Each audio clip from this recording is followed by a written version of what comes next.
শুভ দুপুর বন্ধুরা। তো আমার রান্না বান্না কমপ্লিট। তো চলো তোমাদেরকে দেখিয়ে দিই আজকে আমি কি রান্না করেছি। তো আজকে বিশেষ কিছু রান্না করিনি বন্ধুরা, একদম আজকে সিম্পল রান্না করেছি, কেননা আমাকে একটু বাজারে যেতে হবে, তাই বেশি কিছু আর ঝামেলা করলাম না। আর কাল থেকে আমাদের এখানে গরমটাও খুব বেড়েছে, প্রচণ্ড গরম।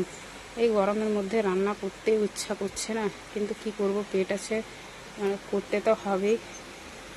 আজকে চলো দেখো আমি কি রান্না করেছি। এই যে দেখো, গরম গরম ভাত, আর আছে এই যে দেখো আলু সিদ্ধ করেছি, আর চাটনি তো কালকেই বানিয়েছিলাম, তো সেটাও আছে। আর কালকেকার আমার দেখো কালকেকার তরকারিও একটুখানি আছে, দেখো হয়ে যাবে।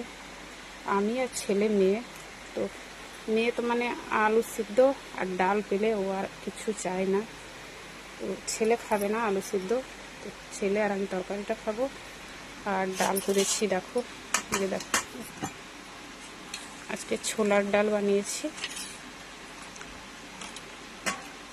তো আমার মেয়ে আজকে মানে খুবই আনন্দ, আলু সিদ্ধ আর ডাল ভাত ও খুবই পছন্দ করে, তো তার জন্য তো আজকে এইটুকুই মানে রান্না করলাম, মানে বেশি কিছু আর করলাম না, তাড়াতাড়ি করে নিলাম, খেয়ে দিয়ে বাজার বেরিয়ে যাব। আর এই যে দেখো আম তো আছেই, যে আম খাবে খাবে, কেটে দেবো, এখন কাটলাম না, মানে খেলে কেটে দেবো, এখন অনেকটাই সময় আছে।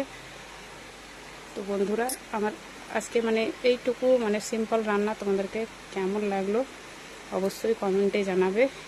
তো ঠিক আছে বন্ধুরা, আমরা তবে খাওয়া দাওয়া করি, তোমরাও মানে দুপুরের খাওয়া দাওয়া কমপ্লিট করে নিও। আর ভালো লাগলে লাইক কমেন্ট করে পাশে থেকো। সবাইকে টাটা।